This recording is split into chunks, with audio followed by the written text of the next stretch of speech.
Saliva is awesome, no doubt, and beginning WrestleMania with an epic performance is exactly how you pump up the audience for the upcoming event. Really wish WWE would do this again in the present day. To a lot of fans, it's bigger than a Super Bowl. Sadly, not anymore, for whatever insane reason. The biggest WrestleMania. This WrestleMania will be the biggest of all time cliche. I believe this is the 18th time we've heard it, and maybe this upcoming year it will be the 35th time we've heard it. Considering Sky Dome is a baseball field, I feel really bad for the fans sitting on the floor considering they more than likely can't see shit past the person in front of them. Hence why I prefer to sitting in the rising stands at WrestleMania. Is anyone gonna tell William Regal that he's wearing the Intercontinental Championship upside down? Just me? Okay. William, you're wearing the Intercontinental Championship upside down. What is up with William Regal always falling a different way after getting kicked down? Anyone else notice that? This sequence of William trying to fish his brass knuckles out of his penis goes on for quite some time. We're only 10 minutes into WrestleMania and there's already a begging for mercy said. I guess we're just gonna get this stuff out of the way so they don't come to bother us later. Boob kick. Wait, what? Royal Regal Wave. Alright, there we go. Hate freaking tongue twisters. William has not one but 2 pairs of brass knuckles in his trunks? Man, if he ever landed on his Regals, I'd feel twice as bad for him. Word of advice, do not ever bring brass knuckles with you for a match at WrestleMania, and especially don't bring in 2 pairs. You'll screw up and lose your title. Christian's creepy smile. Previously on WWF. I'm so over those temper tantrums. Based on what's about to come up, Christian is either lying to Lillian Garcia or lying to himself. Or possibly both. Canada or Florida, you'd move too, wouldn't you? Fuck you! Here we go. Pre-match assault. They've done studies about this, you know. 60% of the time, it doesn't work. Every time. Title theft. That night? Oh, that night he hadn't even started wrestling. What the hell just happened there? Christian throws Diamond Dallas Page across the ring, DDP pauses, and Christian, who was watching, might I add, just let him take advantage. Take a guess who loses this match, too. Well, the last 2 WrestleManias, Christian has been on the winning end. Only because he was with Edge. I'm just saying. This is Christian's first singles match at WrestleMania, so whatever good luck he had in the last 2 WrestleManias is irrelevant. The divorce. Copy bang infringement. Yeah, I know what I said. This quest. The crowd's poor attempt at starting a wave. Turning. Come on, Jerry. Can we go through at least one WrestleMania in this era without you cheerleading anyone? Just one? After that, I'll never bother it again. Christian. Post-match promo. How embarrassing is that? I'm sorry, but I was never a big fan of Christian's temper tantrum phase. Honestly, it was just embarrassing to watch. The biggest match in the history of this business. Oh yeah, another cliche. This upcoming match is the biggest match in history cliche. Also said at least once per year. Determine who will go down as the greatest ever. Well, whether one wins or loses a match, being the greatest ever is a matter of opinion and there are no facts to it, no matter how accomplished someone is. Actually, I did, Rock. The Rock owning Jonathan Coachman has been some of the funniest interviews I've ever seen. It actually made me excited whenever Rock was about to get interviewed. These days, I'm bored with every interview. Like to see the coach say his prayers? Sadly, no. Skip! A quick shout out. What in the blue hell is wrong with you? The Rock would be a great co-host for CinemaSins 2 Expansion. That's exactly what I was about to say. Ceiling cam. Goldust has gold trash cans. I don't see how that's going to be any different from a normal trash can considering it's just painted, but okay. Jerry Lawler was laughing, not because Maven got thrown into the barricade, but because Maven accidentally kicked that guy wearing the pink shirt in the face, and now I feel bad for laughing too.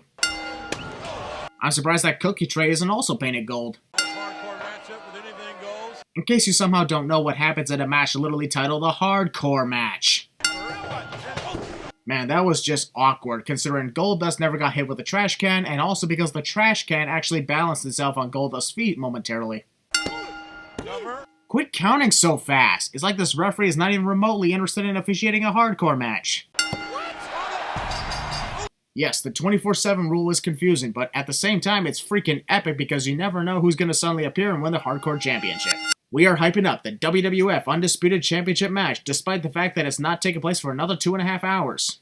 Okay, I was fine with having a performance at the start of the show, but after we just went through 3 matches and have a lot more to go, a second concert at the 40-minute mark is not the best idea, even if the band is Drowning Pool. Since the Hardcore title is defended under the 24/7 rule, I'm surprised the entire WrestleMania is not consisted of constant title changes in Hardcore matches.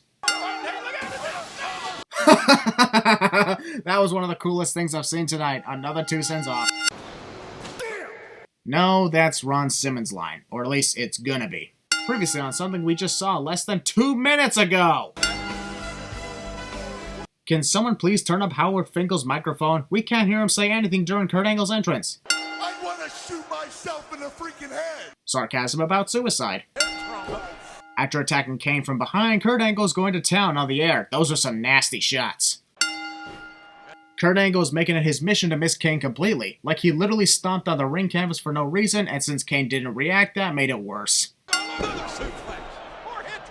Nothing's more annoying in this match than hearing Jerry Lawler shout more head trauma with literally every suplex Kurt delivers to Kane. Good lord. I can understand if hitting suplexes was Kurt's thing, but it's literally one of the only things he does in this match, and I thought watching Brock Lesnar doing that 12 years later was boring. Attempted mask ripping. I'm throwing in 3 sins because not only did Kurt use the ropes for leverage on his victory, but the referee completely ignored the fact that Kane's entire left shoulder was off the mat throughout the pinfall. What the freaking hell? None of these women noticed the obvious silhouette of the Hurricane, especially when they're literally looking in that direction. Also, the entire existence of this scene. The Undertaker pauses just to get a good look at Jerry Lawler's outfit before continuing on. That's a little unusual. Oh damn, I cringed so badly at that moment. Ric Flair runs into the ring, hell-bent on getting revenge on The Undertaker for assaulting his son, and immediately slips upon entering the ring. Who forgot to clean up the ice in the ring? The match has started. You can turn off Rick's music now. Commentator constantly reminds us of the no disqualification rules as if we didn't even know about a cliche. By saying the Flair family tree needs a little trimming, Jerry Lawler basically just said that members of Ric Flair's family needs to die. And Jesus, that's disrespectful as hell, character or not. Man, you gotta feel bad for Rick, thinking that he could actually flip onto the turnbuckle the way Shawn Michaels does it, especially at his age. Well, thanks for letting us know what the referee's name was as if we even care. Blood on the camera. Can someone please clean that up? Jerry Lawler doesn't realize that The Undertaker isn't bleeding whatsoever and the face that's bleeding is actually Rick's. How many times am I gonna facepalm during this match? Wrestler has the chance to defeat his opponent and he intentionally breaks up the pinfall instead of winning the match cliche. Ric Flair falls back and accidentally gives Undertaker a low blow, who somehow doesn't react to his dead men getting kicked. I know the reason for the D's Nuts sign in 2002 was likely because the fan holding him must have listened to Dr. Dre's song of the same name, but when you live in the present day, looking at that sign makes you think of something entirely different. We don't need a reminder of this match being no disqualification for every weapon shot we see in this match, you know. I guess it takes 2 low blows before The Undertaker actually feels any results. What an asshole. The way Arn Anderson stuck in that spinebuster to The Undertaker and immediately ran out, it's like he's concerned of Rick getting disqualified since the referee is recovering. I suppose Arn is the only one who doesn't know about the stipulation in this match. You can clearly tell that Undertaker is bracing himself for an oncoming chair shot that is taken forever to come. Last riot attempt failed. Undertaker assaults the referee after winning the match because... reasons. I'm a highly intelligent man. I got glasses. Booker T believes that just because he's wearing glasses, that makes him intelligent. It takes more than glasses, dude. Sorry, but hearing the echo effect of the ring announcing is honestly annoying me. The constant non-stop talk about shampoo commercials. Forgive me if my memory is a little blank, but is this seriously the reason why Edge and Booker T are facing off at WrestleMania? Those 2 assholes in the background walking around with their giant ENC signs. You're blocking the view of the crowd. Get out of here. The referee counts to 4, then proceeds to argue with Booker about why he's not backing off of Edge. You should have just continued the count to 5 and disqualified him, playa. Edge is addicted to Booker's tees, or Booker T's suckers, whichever one is better. Damn it, Booker, you had one job. One job! Booker doing the spinneroonie before or after his matches is fine, but literally during the match is a very bad idea. More copyright infringement. Also an additional sin because Edge screwed up the infringement of copyright while committing it at the same time. Wow. Jerry's laugh is basically my reaction too. Did not expect Molly Holly to suddenly win the hardcore title out of nowhere. That was hilarious and awesome. Because why else is Stone Cold Steve Austin aggressively coming down the ramp dressed to fight? Since this is the first time I've mentioned it, I am removing another sin because of the effects and graphics displayed for the NWO's entrance, that along with the kick-ass music. We have seen countless occasions of wrestlers having someone be in their corner at ringside over the years, but only now does Jim Ross have a problem with it apparently. Kevin Nash accompanying Scott Hall was considered crossing the line, I guess. The weird arm motions the referee is doing while counting Steve Austin.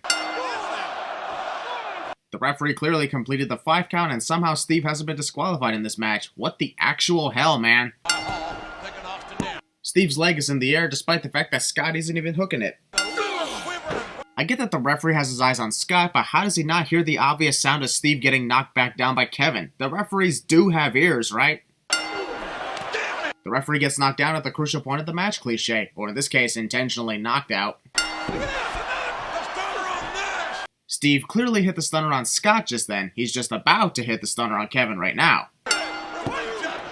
There might not be any available referees for the rest of the night if this keeps up. What do we do then if that's the case? Previously on WrestleMania Access. The live performance for the Dudley Boyz was another great addition to the WrestleMania entrances tonight. Jesus, this is an audience of over 68,000 people and everybody is completely silent for the entrance of the APA. That's when you know something is wrong here. The way Bradshaw was just laying there, I honestly think he would have been successfully pinned 20 seconds into this match if the referee immediately started counting. We're in the middle of a fatal 4-way tag team title match and all Jim Ross and Jerry Lawler are doing is argue about board of directors. Bubba Ray Dudley actually believes that Chuck is going to tag him in simply because Bubba asked him to. Although, if I were Chuck, I actually would have tagged my team out of the match because then my team wouldn't have to be involved in any eliminations until it came down to the final 2 teams. Billy tagged in Devon Dudley. The referee was clearly dealing with Farouk and didn't see the tag, and somehow the tag was legal. No offense, but those are some of the weakest punches Farouk is connecting. Jeff Hardy. Now, who in the hell is legal? Well, considering Jeff Hardy just tried to pin Devon Dudley, I'd say those two are the legal men. What?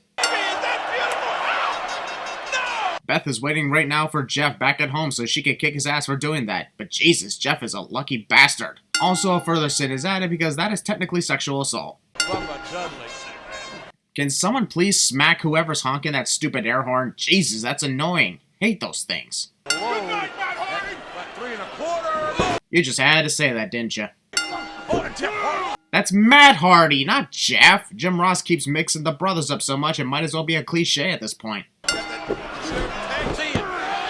Victory due to using illegal weapons behind the referee's back is always a sin, heel or not. I'm sorry, but that was funny as hell. The way Molly Holly got whacked in the face by that door. Stand back. There's a new champion come through. What are you, the Hurricane? Who most likely is still turned on by the Godfather's hose from earlier tonight. This type of icon versus icon match is definitely worth removing 10 cents from the counter just because of its existence. Not a lot of matches are worth that, but this one sure is. And we have copy rock infringement upon us.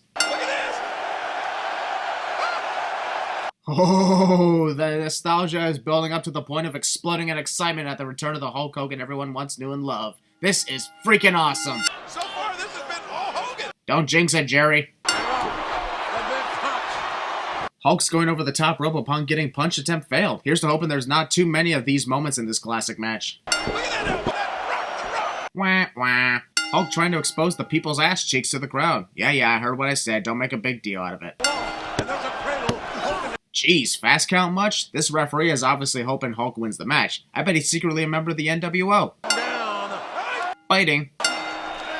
Hulk is choking The Rock, who's not even reacting to it whatsoever, acting like he's not even getting strangled. Poor selling by The Rock.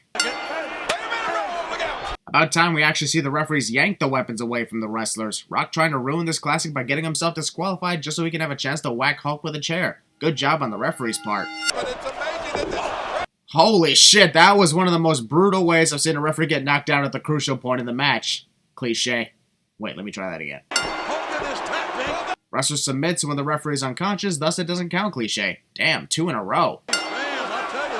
Hulk is a dick to Rock's, people's, shit, I can't come up with anything at the moment. You guys come up with something. The audience in my hometown can agree with me when I say this is one of the coolest WrestleMania moments of all time. The Rock has his arm over Hulk following the rock bottom and the referee isn't counting for whatever reason. Not really NWO of you, Hulk Hogan. I bet Hulk regrets shaking hands with The Rock by now. That's like the 7th or 8th time that WWF has thrown the Forcible Entry album in our faces during the show. Knock it off already. Howard Finkel sounded less than interested in announcing Trish Stratus, especially when she's in her hometown of Toronto. What an asshole. There's another great position. Pervert. Jazz on Lita's shoulders. Lita is on the top rope. That's Trish Stratus whose shoulders Jazz was sitting on. Not hard to tell the difference between Lita and Trish. I think we all just get along. No idea why Trish randomly decided to do a corkscrew flip from a back body drop, but I suppose it's whatever, and whatever is a sin. Oh, that's it? Huh. This women's title match near the main event at WrestleMania felt really uncompetitive and uninteresting. What the hell, man? Oh, it's so beautiful. It's kind of a good thing that Christian ended up losing the Hardcore Championship right here, otherwise I would fear for whatever he was going to do to it in the vehicle. Parking lot temper tantrum. I like Drowning Pool very much, but I still would much rather prefer Motorhead's version of the game. Nothing against this version, I'm just saying that Motorhead's version is better. No offense, but quiet, JR. Live music is playing. You don't talk during live music. Look at her any way she wants. That one moment when you realize that throughout Chris Jericho's entrance, both JR and Jerry Lawler were talking more about Stephanie McMahon and less about Chris himself. He's the first ever undisputed WWF champion. What is wrong with you? The referee making sure he slaps all the asses tonight. He's probably going to exit the ring and do the same to Stephanie. That fall into the barricade was so brutal that it caused Chris to jump forward and throw himself into the crowd on his own power. Sad how the Spanish announce table can't even go through a WrestleMania event without having their table either get destroyed or be prepared to be destroyed.